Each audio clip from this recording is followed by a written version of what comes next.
É verdade que Eliyahu Hanavi e Moshe Hanavi, assim como nós falamos em hebraico, a tradução é o profeta Elias e o profeta Moisés, de fato apareceram para Yeshua no Monte da Transfiguração? É o que nós vamos ver agora.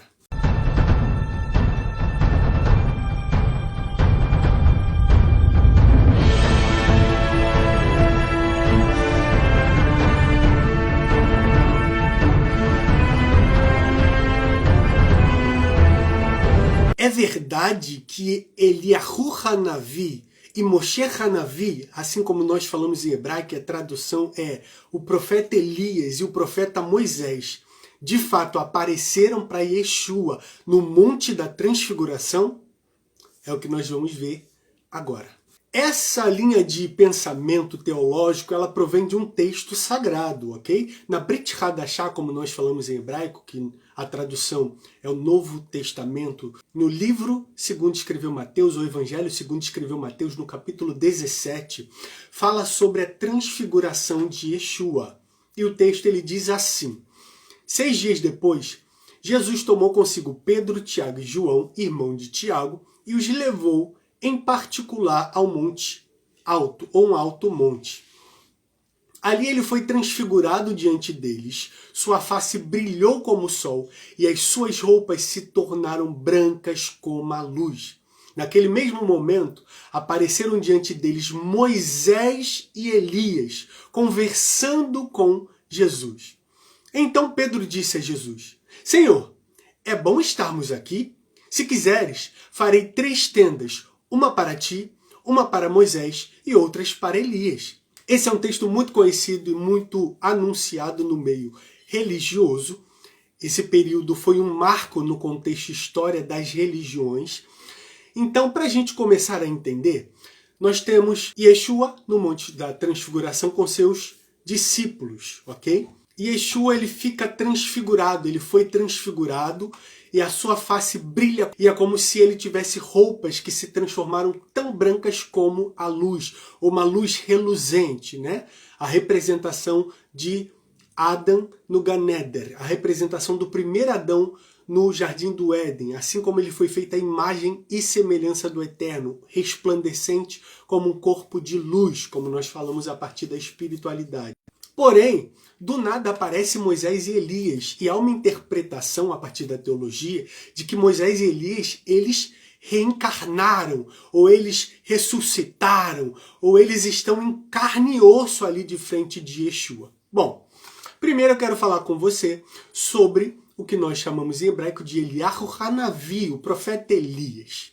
Você encontra em 2 Reis, no capítulo 2, versículo 10 a 12, que diz assim: Enquanto iam caminhando e falando, eis que um carro de fogo, com cavalos de fogo, os separou um do outro, e Elias subiu ao céu num redemoinho, que nós chamamos em hebraico de Merhavá, né? Uma carruagem de fogo, um redemoinho, levou Elias ao céu.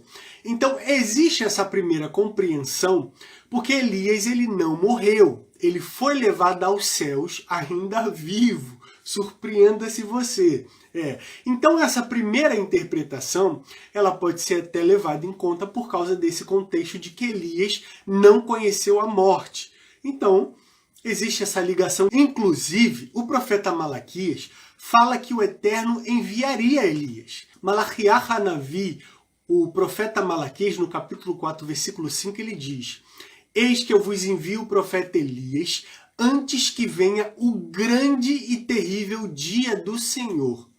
E ele converterá o coração dos pais aos filhos, e o coração dos filhos aos pais, para que eu não venha e fira a terra com maldição. Alguns interpretam que esse texto está falando sobre Yohanan, Nabi e Yohanan, o profeta João. Só que esse é um outro contexto que nós vamos tratar mais à frente. Então esse texto deixa bem claro que o Eterno enviaria o profeta Elias antes que venha o grande e terrível dia do Senhor. O grande e terrível dia do Senhor, quando isso é falado no Antigo Testamento, ele se refere aos últimos dias. Nos dias em que o cálice do Eterno seria derramado sobre a terra. Ok? Sobre Moshe Hanavi, sobre o profeta Moisés, há uma contradição. Segundo Sefer Devarim, como nós falamos em hebraico, a tradução é Livro de Deuteronômio, no capítulo 34, versículos 5 a 7, ele diz assim: assim, Moisés, servo do Senhor, morreu ali na terra de Moabe, conforme o Senhor tinha dito.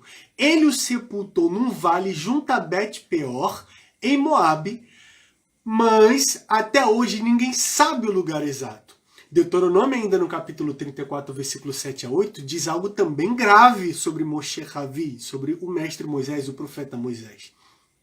Diz assim: Moisés tinha 120 anos quando morreu, e no entanto, ainda enxergava bem e tinha todas as suas forças.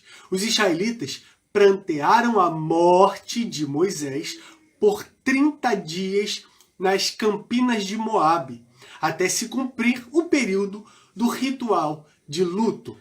O Sefer Yehoshua, o livro de Josué, no capítulo 1, versículo 1 ao 2, ele diz algo também gravíssimo sobre Moshe Ravi, sobre o profeta Moisés, o mestre Moisés. Ele diz assim: e sucedeu depois da morte de Moisés, servo do Senhor, que o Senhor falou a Josué, filho de Num, servo de Moisés, dizendo: Moisés, meu servo está morto. Ele afirma: levanta-te, pois, agora, passa este Jordão, tu e todo este povo, a terra que eu dou aos filhos de Israel. Então existe uma afirmação de que Moisés, ele literalmente morreu, e nós temos várias referências. Vários textos afirmam que Moisés, ele morreu. A Brit Hadashah, Hebreus, o livro de Hebreus, no capítulo 9, versículo 27, ele mata a charada. E temos o que está escrito: ao homem está condenado a morrer uma só vez, vindo depois o juízo.